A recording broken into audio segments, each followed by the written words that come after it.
So, my therapist said it may be beneficial for me to document, not in this way necessarily, but to journal or write down or do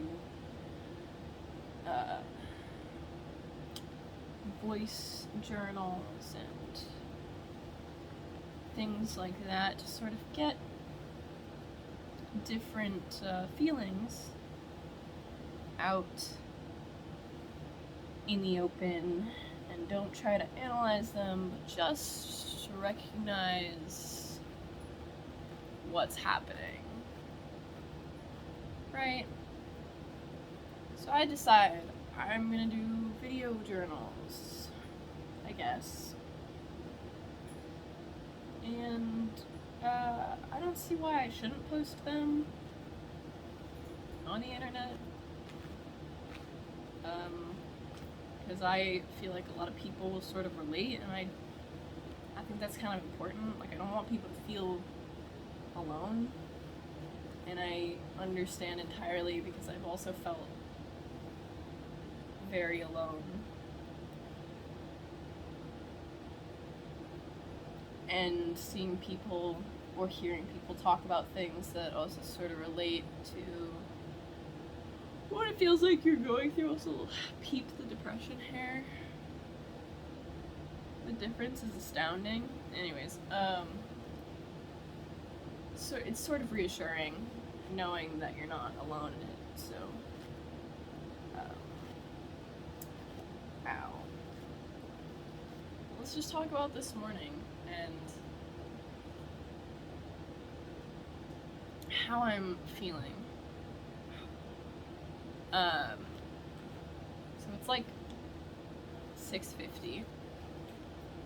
Been awake for about 15 minutes, and my brain is already completely overloaded with different things like school and what I'm gonna do about that, and if I should even keep going in school because it almost feels pointless at the moment, and it's so difficult to recognize any progress that I'm making, and it's difficult to get rid of this sort of perfectionist mindset that I have surrounding school. So I am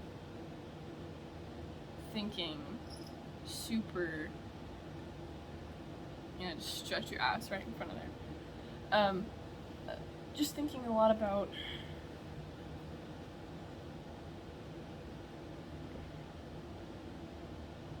just succeeding and how it's a lot of work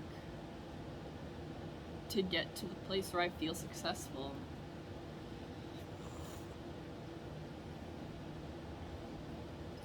And it fucking sucks, to be honest with you.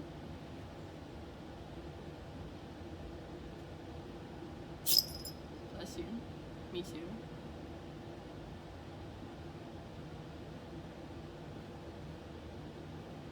I don't know. I just feel like my brain is kind of stuffed full to the brim of different things that I don't want to deal with. And it's crazy. And I'd love to talk about something else that's been sort of on my mind, which is my body. Ooh. So I've gained weight, okay? And over these past 2 years of quarantine and not going anywhere and not really doing anything and not really feeling like I have the ability to leave or go anywhere or do anything, I've gained like 60 to 70 pounds. I am considered overweight for my height, and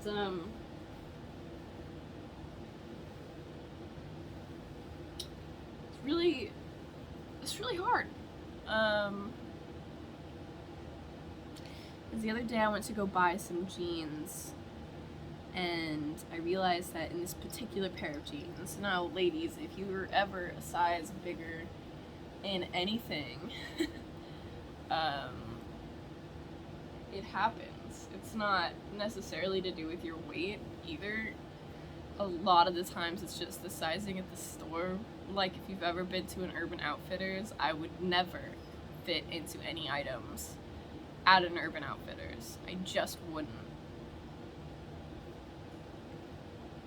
And that's not on you, that's on, you know, the lovely little fashion industry and who she's going towards. If you have curves, or if you have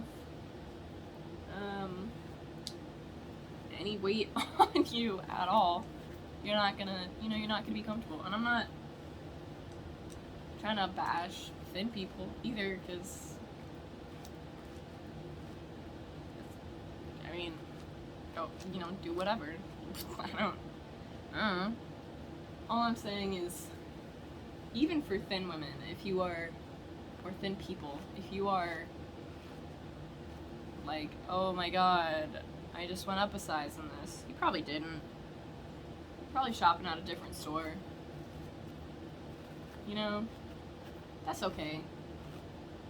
And if you did go up a size, that's also okay. But in this particular pair of jeans, I was a size that upset me.